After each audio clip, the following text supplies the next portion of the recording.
8:30, and let's go ahead and call to order the meeting of the Legislative and Human Resource Committee of the Board of Commissioners. We'll start with item number 1, which is public comment. If anyone wishes to address the committee, you may do so by stepping up to the podium and identifying yourself, and you have up to 3 minutes. If not, we'll move to item number 2, which is approval of the minutes from June 25, 2019. Is there a motion? So moved. Support? Second. It is supported. Any conversation? If not, all those in favor say aye.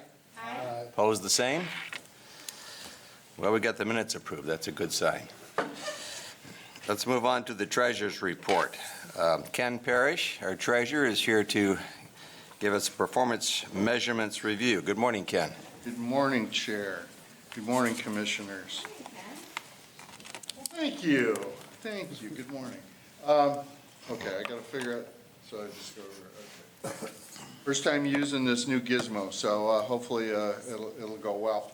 Happy to be here this morning to present an update on our performance measures and what's been happening in the County Treasurer's Office. My presentation, and I'm sure you've seen formats very similar to this. Administrative staff is very helpful in providing us with these outlines, so I thank Wayman and his staff for working on that for us. But I'm going to talk a little bit about aligning with your new board priorities. Then I'm going to touch on some of the key performance metrics, significant budget issues, and really there's just one, but it is significant. Some significant accomplishments, key collaborations, and then a quick look ahead. Essentially, pretty much everything we do in my office relates to your board priority of economic prosperity, which, as you all know, focuses on sound fiscal management and policies to support the economic prosperity of the county as well as the West Michigan region. The mission of my office is to collect lodging and delinquent real property taxes and manage all county funds within relative laws, regulations, policies, and community standards. Some of the key goals and metrics that we have. The first one is to collect the delinquent real property taxes in accordance with methods prescribed by state statute, and the objective is to receive and account for 100% of the delinquent real property taxes collected. We continue to be very successful with that. The way the tax foreclosure process has been created and developed over the last 20 years, it makes it quite feasible and reasonable to make that happen. So we've been very fortunate that continues. To collect all lodging taxes due the county. And the objective that we use for that is to audit at least 25% of all eligible establishments annually. Getting a little more challenging every year with the number of hotels coming online. We're just shy of 100 now. When I started, I think we had about 65. So there's a continued growth, but we do continue to try to streamline our process and use technology as best we can to hopefully avoid adding staff. This year we were, as you see over the past several years, we've hovered around the 25%. You know, literally if we do one less than 25%, it's like a 1.5 below. So, but we've been very close, and in speaking with the auditor this year, she believes that she should be doing at least 25% this year. So we're in good shape there, and I'll be touching on lodging taxes again in a few minutes. To invest the funds entrusted in the Office of the County Treasurer in accordance with investment policies. And again, as you've heard me say more times than we all care to admit, I operate with safety being the #1 priority. Therefore, the #1 goal on the investment side is to preserve 100% of investment principal. I'm happy to say that for the 22nd year in a row, we've done that. and fully expect to continue to do that going forward. And then we do want to realize an investment income for the general fund. That's been a little easier to do in the last few years. Of course, I say that, and tomorrow the Fed's going to meet and the question isn't if they're going to lower rates, but by how much. And that does directly affect our ability to gain investment income. But as you can see from in 2016, and this is general fund only, we generated a little over $500,000. 17 was about $1 million, and last year was about $1.5 million.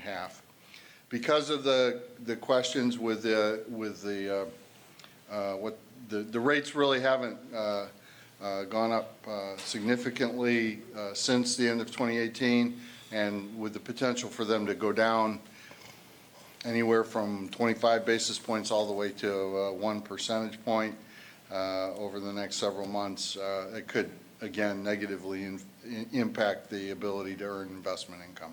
Now, with our pool, with the amount that we invest in the laddering that we do, any changes in interest rate are like turning the Titanic. It just takes, it's very slow to go up, it's very slow to go down. We don't react the way the general stock market acts. We have too much money laddered out, so it's very much a smoothing effect on what happens. But I didn't want to give you too much hope about $2.5 million when we don't know what's happening with interest rates for sure. Significant budget issue. There is a court case that is going to be heard by the Michigan Supreme Court. It's called Raffaelli LLC versus Oakland County. And it is relating to the sale proceeds. And just quickly, what happens when we foreclose on a tax foreclosure, it is a judicial foreclosure process where the county treasurer or the state takes actual possession of the property. And then at that point, we set about attempting to sell it. And because we are the owner of record at that time, there really is no such thing as excess proceeds. But this is a case, unfortunately, a case with where the numbers make it look like Oakland County foreclosed on a property as they were required to do by law, but it was for a very, very, very small amount of tax dollars, and it was worth, it was a rental property worth a little over $100,000. So in that scenario, on that property, Oakland County stood to make a sizable profit, if you will. So there is this case in Kent County, and frankly in every county, it's sort of the same thing. We have some properties that we foreclose on where we will sell and make money on. But there are others where we will lose money on them. And the whole intent of the law was to essentially be able to bundle all them together so that as a whole, we would hopefully avoid going into the negative. And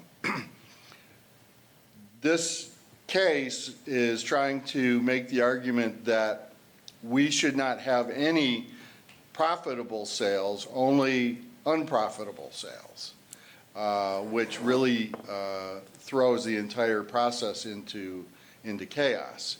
If we, first of all, what it suggests is that we become unpaid realtors for people who walk away from their property, because their intent would be, first of all, under the law, the mortgage gets wiped out. There's no longer a lien on the property. But then if we make money, they would get the excess back. So we're essentially acting as their realtor for free. And there's a whole lot of other issues with it. But up until now, we've been, we being the county treasurers in Michigan, have been very successful of winning these cases throughout the state. This is the first time one's actually made it to the Supreme Court. And anytime it goes to the Supreme Court, you got to hold your breath a little bit. So that's kind of what we're doing right now. There is also, there have been a couple of legislators who have popped up wanting to change the law. Similarly, the County Treasurers Association has met with some of them. We're trying to convince them that all is not what it seems, and explaining to them the reality of the process. So I'll probably be having a conversation with Becky as well on that. But again, you know, hopefully the Supreme Court will see that the law works and does not overturn what we've been doing. But we, you know, as a county, we have transferred well over $1.5 million to the general fund over time from the land sale proceeds account.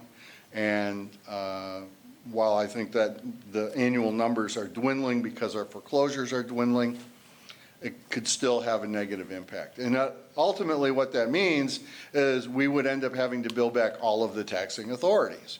So if all we have are losers and we have to be made whole, we're going to have to bill back all the schools, all the townships, all the cities for the shortages. So it doesn't just affect the county, it affects every taxing authority within the county and potentially within the state. So it is a kind of a big deal. Couple of accomplishments. I'm very proud to put this up every year. That you know, we work to maintain the county's AAA credit rating, and I know there's always the question of do we really need it? I argued very strongly, yes, we do. Not only for the physical dollars saved, but allowing local units to borrow using our borrow money under our credit rating. It also is a report card to the business community and the taxpayers that we are a well-managed county. This is a place you want to live, you want to work, you want to expand your business.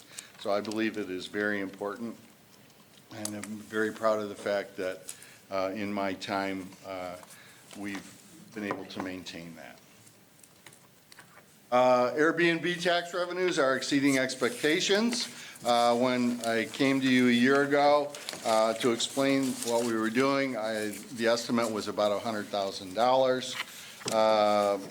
We actually, in the first 11 months of doing business with them, we've collected over $180,000. So once we get that 12th month in, it's going to be closer to $200,000 for the first year than the $100,000. So that's been a nice thing. Now, in the overall scheme of things, this is only about 2% of our lodging tax revenue. So it's not make or break our lodging tax, but it's still a good win for us.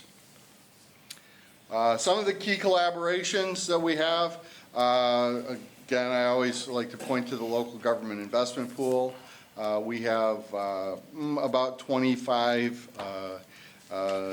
cities, townships, authorities that are eligible to participate actually investing in the pool, with roughly about 20 to 25% of the total pool being from those participants. So that's been a really good collaboration. Again, we don't charge anything for that. We gain from having the larger volume, they gain from the larger volume as well. So it's a win-win for everybody.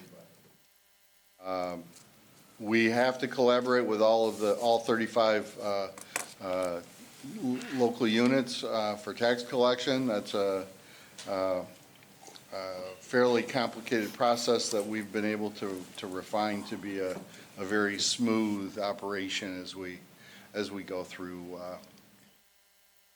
each year.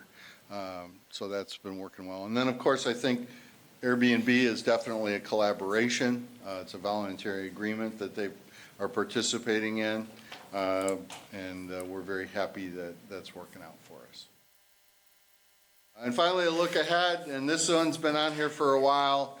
We have continued to struggle with dealing with what's known as PCI compliance or payment card industry compliance relating to security. You hear about data breaches and on credit cards and stores and whatnot.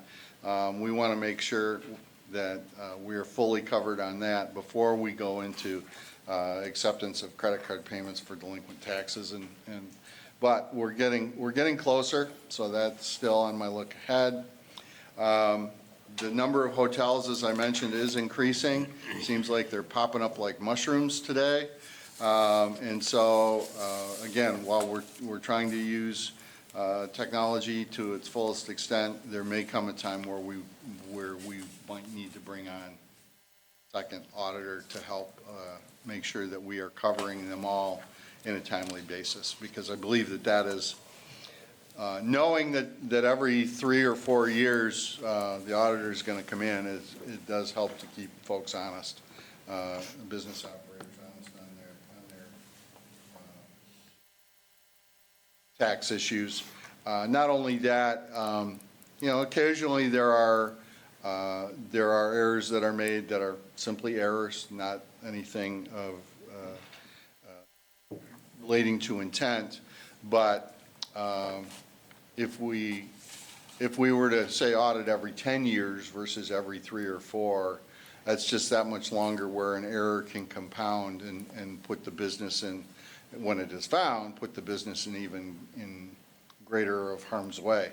So I believe our system works pretty well to keep the revenue coming in and keeping the numbers. Our audits don't turn up a lot of adjustments, but again, I think that's partly because of our proactive working with them and proactively them knowing that we're going to be there. And then I am working with Linda on wanting to try to forge an agreement with VRBO / HomeAway. Apparently, they're actually related parties. For continuing lodging tax collection in a similar vein to Airbnb. So hopefully by the end of the year, have something in place with them. So that's what I have for you. I'm happy to answer any questions that you might have. All right. Thank you, Ken. Commissioners? Commissioner Tellen. Thank you, Chair. Morning, Ken. Good morning. Thanks for the report. Sure. Wanted to go back to the investment income and ask how much of that is general fund, how much of it is, goes. The numbers on the screen are all general all fund general numbers. The 1.6 Yes. approximately. Right. The total pool would be between 4 and 5 times that number. So there is additional investment revenue generated, but that goes to the All the other funds. investors. Okay. Yes, all Thank the you. other funds. Most of it to the, different county departments and funds. But yeah, the local governments also benefit from that too. Thank you. My annual report always lists both the general fund and the total pool amount, so. Commissioner Pottstein? Thank you, Chair Steck. Ken, thanks for being here today.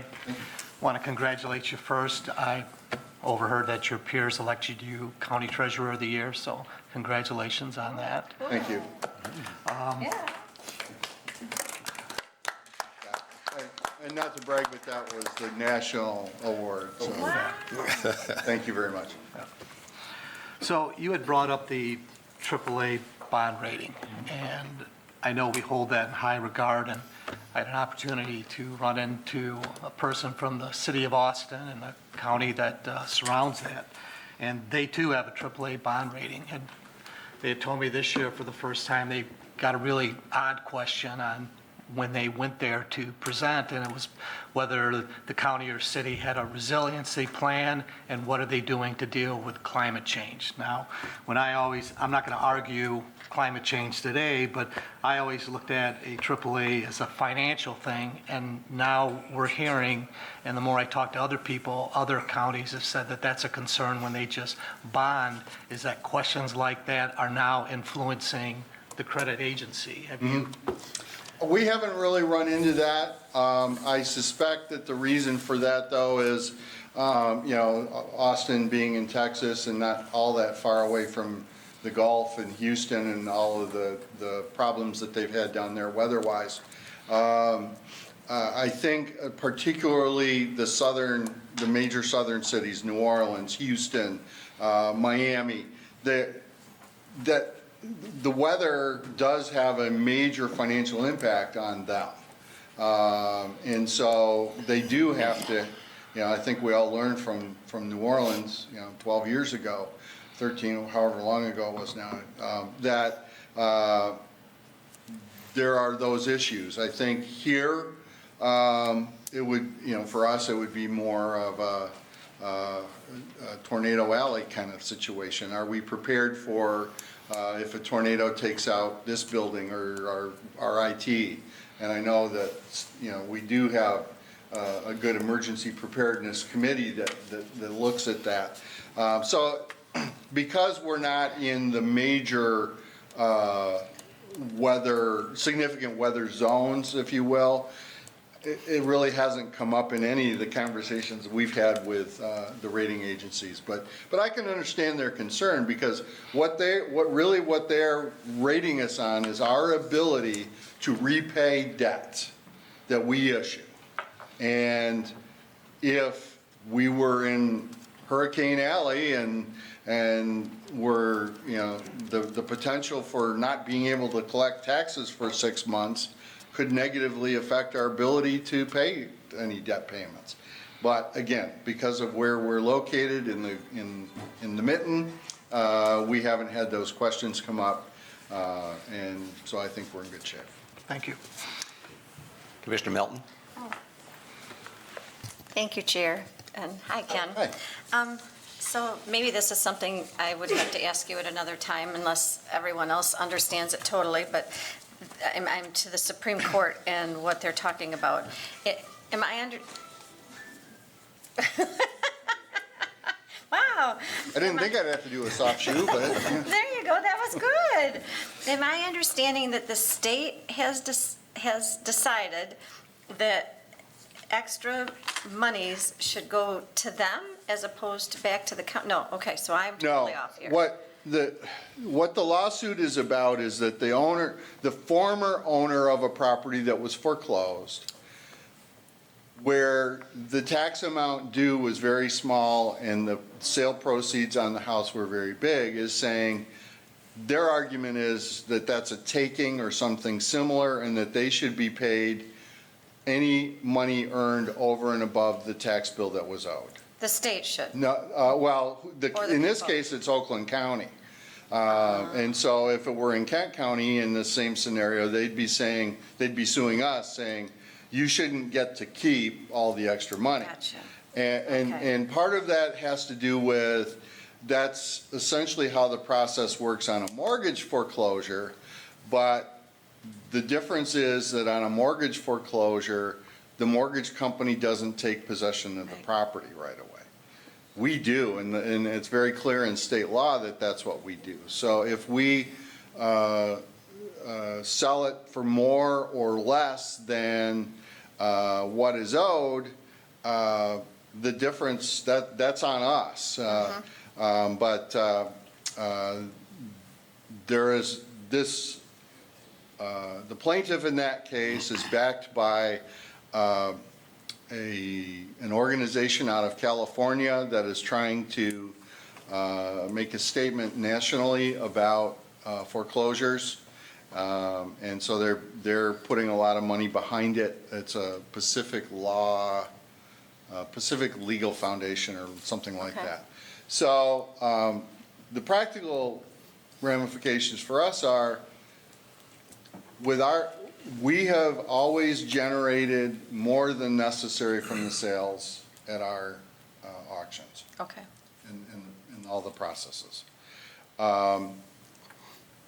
The state law allows that 2 years after the auctions have taken place, if you have proceeds, we don't like to use the term excess, but if you have proceeds, they can be transferred back to the general fund, and we've been very active in doing that in Kent County. Okay. So, as I said, I didn't add up the total number, but I know it's well over $1.5 million that have come back to the general fund over the last 18 years or so. Okay. And so that could have the impact, and the greater impact is going forward because if anything that we were to have additional funds on, we wouldn't get to keep those. And so it's only the ones where we don't sell for a high enough price to cover the cost. So all we're ever going to have is a negative sale. Sure. And that means we would have to bill back to all of the cities, townships, school districts, everybody who had a piece of that tax bill to be made whole. So it really is, it isn't just a county issue, because everybody is going to, every taxing authority is going to be hit by this. And so we are continuing to try to work with MAC, MTA, MML, the school business officials, to show them the impact that it could have on their organizations and their members. So we're hopeful, again, we're hopeful that the Supreme Court will uphold the lower court rulings. Oakland County won at both the Circuit and Court of Appeals, but the Supreme Court decided they would take a look at it. Okay. So, and we don't know for sure when that ruling's going to come out. All right. Well, thank you very much. You're welcome. Commissioner Skaggs? Thank you, Chair. So I guess, Ken, what you're saying is that there ought to continue to be a penalty for breaking the law, not paying your taxes, and freeloading off the rest of society. Something like that. Something like that. Yeah. So Your just, words, not just mine. a quick, yep, exactly. That's a leading question. I think those are allowed in this arena. Just a quick question, though, on the credit card stuff. What's the timeline for that, and what is the delay here? I know there's a couple of constituents that would like to make it easier. There's a lot of constituents that would like to do it, and we'd love to do it as well. With the way our system has worked here, of any credit card activity that we do have, if you want to pay for your birth certificate over online or parks reservation, pay for a class online, whatever it is, we have worked with maintaining the credit card processing essentially in-house. And that exposes us to significant security concerns. Anytime one of our employees, county employee, touches that data in any way, and even if it's, hey, can you take my credit card over the phone? If they take that, they write down that credit card information, that becomes a compliance and security issue. Part of the reason that we've kept it in-house is because the IT department has actually been able to generate revenue by maintaining the process in-house. But the security concerns being what they are, for the dollar volume that we potentially could do on collecting taxes, we're probably going to have to go to an outside processor who's willing to assume 100% of the PCI compliance issues. And so that if there is any sort of breach or any sort of violation where there's a fine involved, that would be on them. And so I'm really changing my focus away from trying to keep it in-house to help generate the revenue for the county, to going outside to one of the numerous companies that there are that, so we just have to work out the details and sit down with IT but I do want to move on this. This has been on my list of things to do for 5 years. Yeah. So that's a this year thing, or I hope so, before you get but to I back to this can't next year? guarantee that because I don't know how long the implementation process would take once we actually start. But I would say That would be my goal, is to at least get it started this year and have it implemented sometime next year. Okay, thanks, Ken. Any others? If not, I have just a couple of comments. Ken, first of all, acknowledging you for continuing to work on the Airbnb and the VRBO. I know that those seem like small numbers, but in part, it is a matter of equity. Absolutely. In treating everybody fairly, and so even the smaller operators like VRBO, I think it's important that we maintain that equity. And the second is with respect to the Oakland County case. At least my understanding is there may be at least one other federal case out there dealing with an ancillary issue, and so if these are constitutional claims, we'll probably have to wait and see what the U.S. Supreme Court weighs in on, if at all, before we solidify that. That is true. Actually, the U.S. Supreme Court, just within the last month or two, made a ruling that makes it easier for claims against states and state-level governmental units, states, counties, et cetera, makes it easier to take those claims directly to federal court.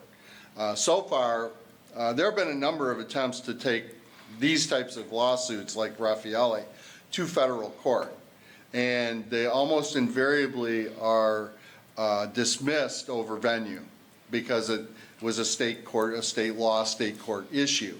But the feds have said, the U.S. Supreme Court has said that there should be a path to federal court on this.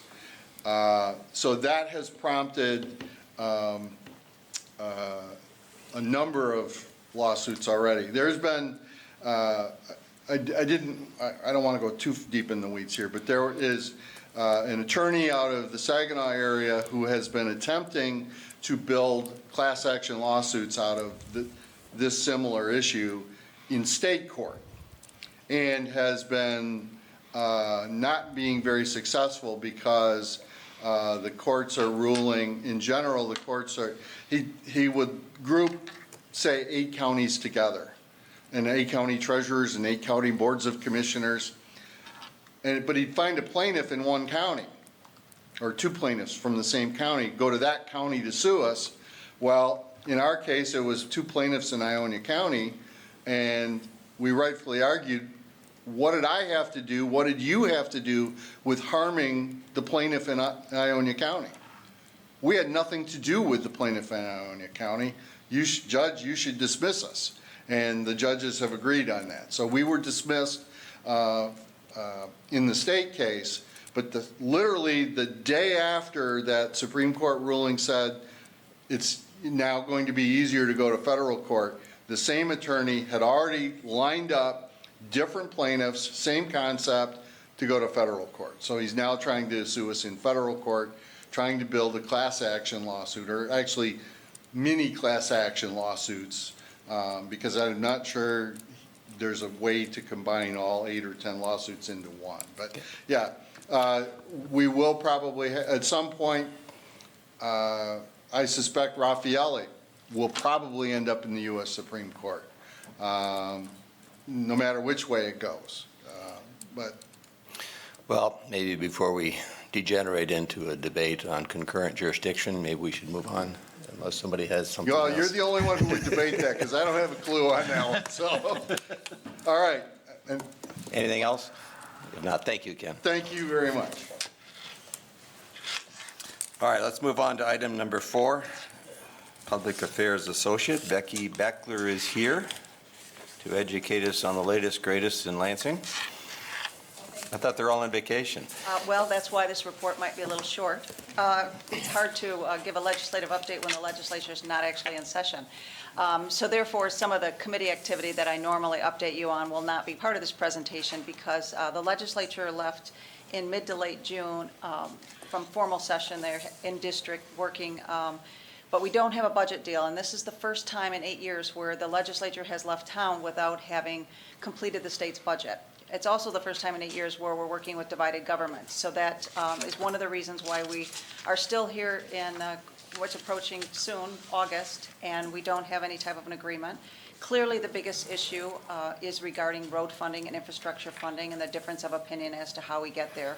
It's been no secret, Governor Whitmer had campaigned on a priority of fixing the roads. She has proposed in her budget a 45% gas tax increase, but was open to other solutions, but raising money to handle the state's infrastructure issues. Neither the Senate or the House Republicans have really come forward with their plan, but they continue to work with the governor's office, and the legislative leaders are working with the governor's office over this summer. They agree that all plans are on the table. There's nothing that they've taken off the table. We've heard about different taxing options. We've heard about using bonding for that, using the pension obligation bonds as possible one way. All of those options are on the table, but nothing has been decided. In the meantime, subcommittee chairs are meeting with their counterparts in the House and the Senate, trying to get their individual budgets in the best possible shape leading up to this. So if committees are working on boilerplate to see where they can have common ground on boilerplate, and also putting their funding priorities on the table so that when they come back, which appears to be mid to late August when they are going to return, they will be ready to go once there isn't a budget agreement. This could slip into September, clearly, but I think we're looking at mid to late August for some conversations. We're watching several issues specific to the county, certainly revenue sharing. If they somehow want to make significant cuts to the budget, revenue sharing could be something that we need to watch closely. The governor had proposed a little over $80 million for the Indigent Defense Commission. Both the House and the Senate agreed to that, so that appears to be in good shape. Another issue that we worked on this spring very closely with the legislature is raise the age. It's an issue that has been around for some time. There appears to be agreement on the policy, but the issue is not completed because the governor has asked for that issue to be part of the budget conversation.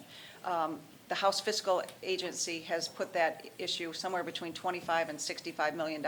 So that needs to be part of the budget conversation. So raise the age is not done, but we continue to follow that.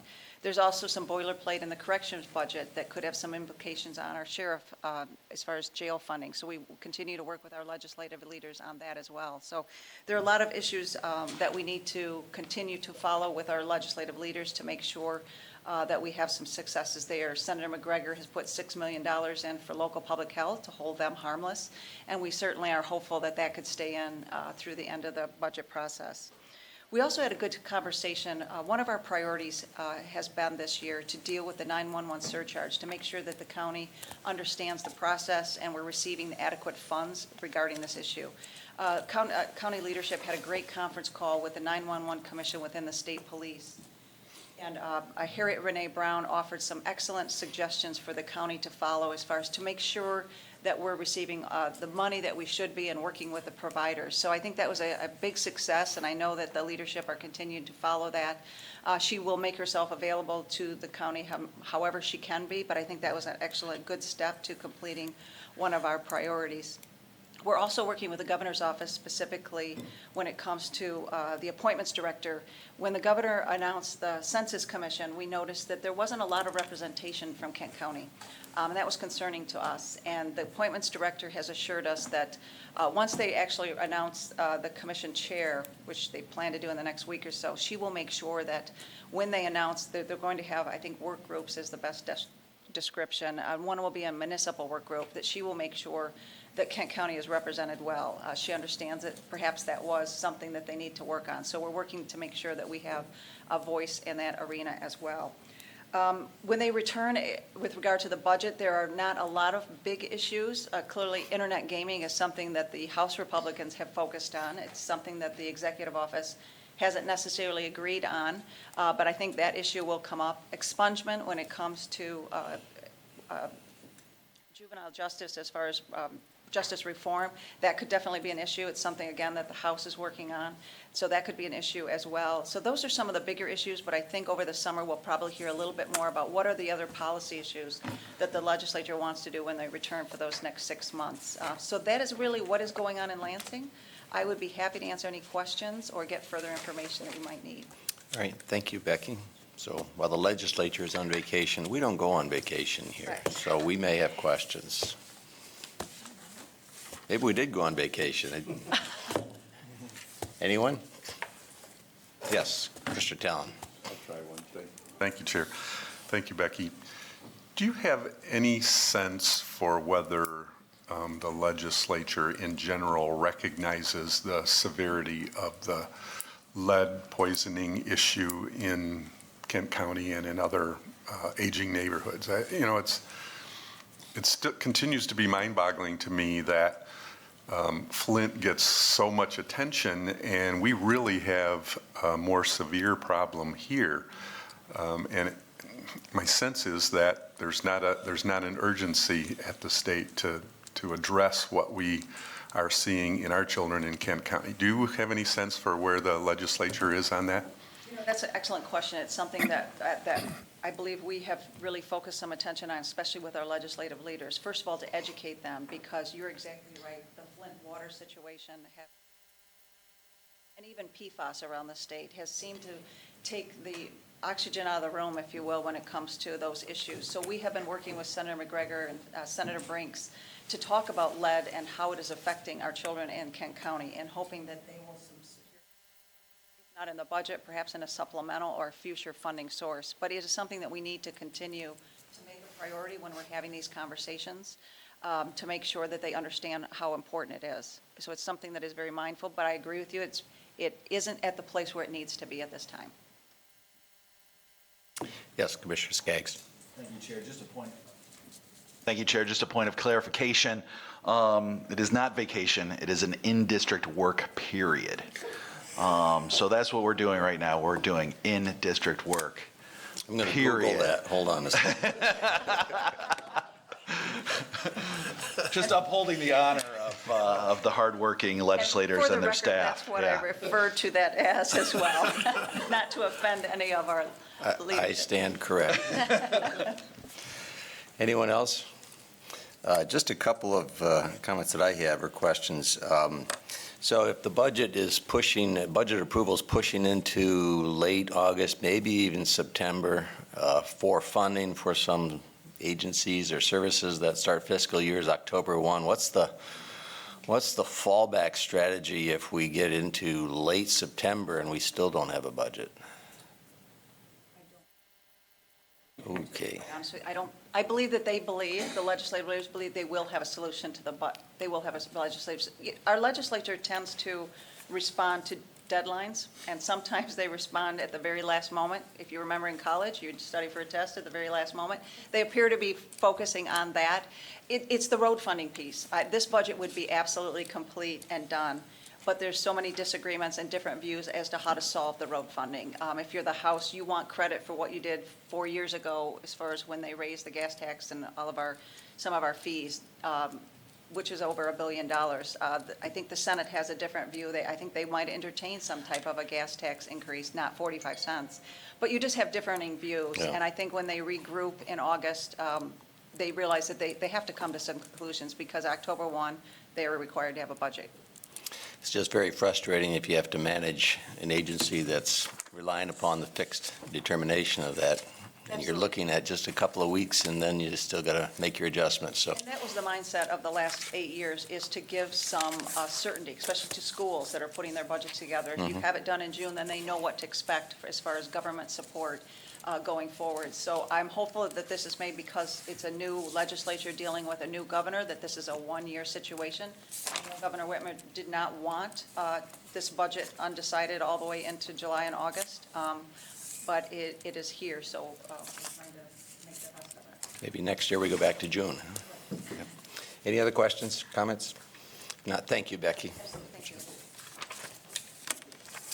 All right, let's move on to item number 5, which is a issue dealing with appointments to the Kent County Community Action Advisory Governing Board. Yes, Raymond? this is a request to the Board of Commissioners to accept Tricia Vanderhaar and Carol Glanville to the Kent County Community Action Advisory Governing Board for 3-year terms ending December 31, 2019. Midterm vacancies on the Kent County Community Action Advisory Governing Board recently occurred. Solicitation of applicants to fill these vacancies recently took place for these positions.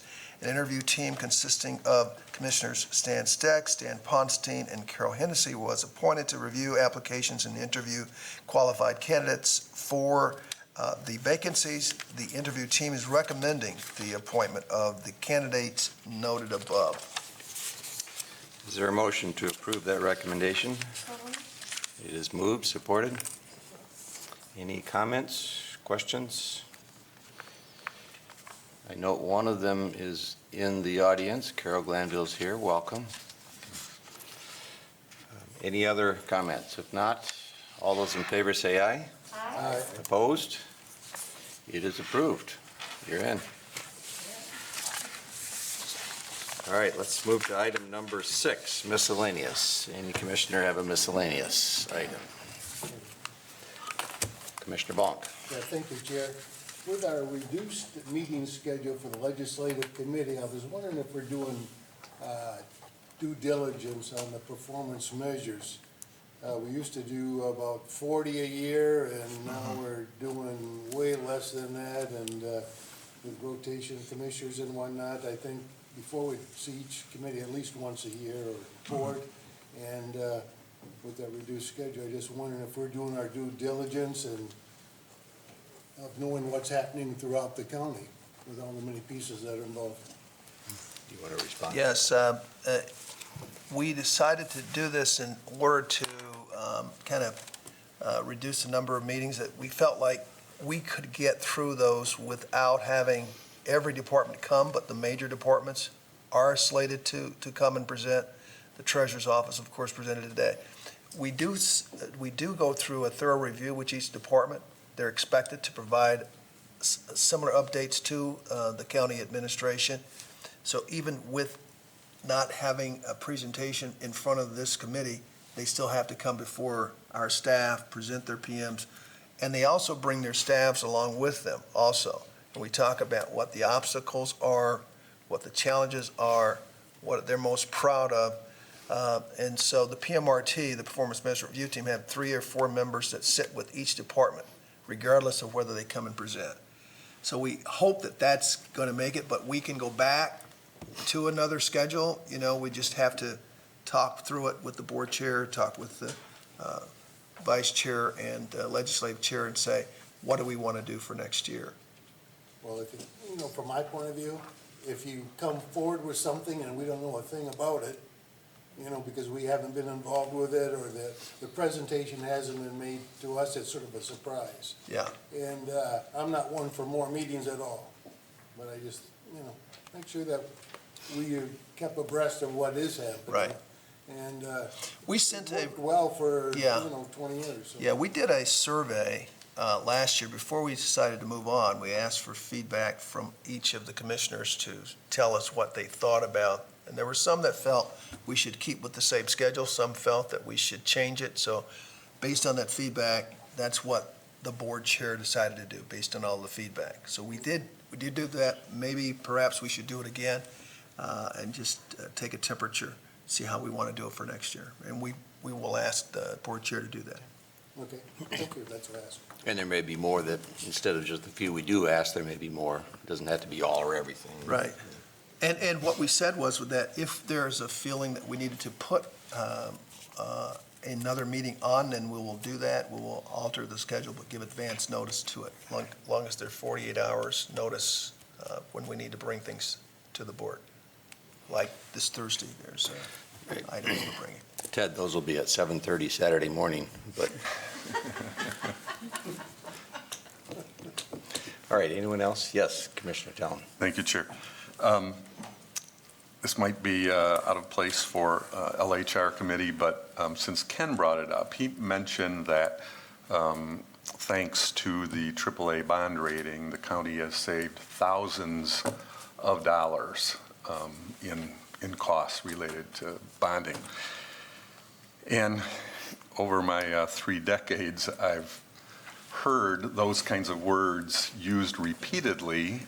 And I'm wondering if at some point we could get some sort of delineation of, on this bond issue, if we had had a AA rating, it would have been this number of points difference, and what would that have cost, to really see what the savings have been, both for the county and for various other units of government that utilize our bond rating for their borrowing. Steve Duarte worked through that equation a couple of months back, and I think I'll have to get with him just to see if that's ready for prime time, but I will get back with Steve and say, what can we do to put that back in front of you guys? Figured it was out there. It'd be Yeah. wonderful if we could have that shared with the commissioners. Yeah. I mean, it's not a perfect science, but No, but much more perfect than thousands of dollars Yeah. that we've saved, Yeah. so. Yeah, I think the number's probably millions of dollars. it's a but- moving target. Could be, it could be. But I agree. I think that it is fairly, well, it's more art than science Mm-hmm. because you have to do an awful lot of projections and speculation about would it have been a double A, you want to assume at certain point in the time, and what's the percentage of interest at that point when that bond hits the market and so on. Right. But what you're asking for is some estimate Yeah. based in good analysis. Get that? Thank you. Okay. Commissioner, no. Sorry, thank you, Chair. Just to piggyback that is, as everyone knows, this isn't new, coming from my mouth, but that is a question that I get more than anything else going on in the county, in my district. And what is it saving us, and what are we doing with the money? And too often than not, and I did ask Steve about it once, and was told that it rightfully so, would be quite a task to look back. But that is a question that does come up, Yeah. again, in my district quite a bit. If we're double A, what is the difference between that and a triple A, et cetera, et cetera, et cetera? And so thank you, Commissioner Talon, for mentioning that, because I have brought it up before, and I would be curious. Yep. Thank you. Thanks. Anyone else? All right, if not, we stand adjourned.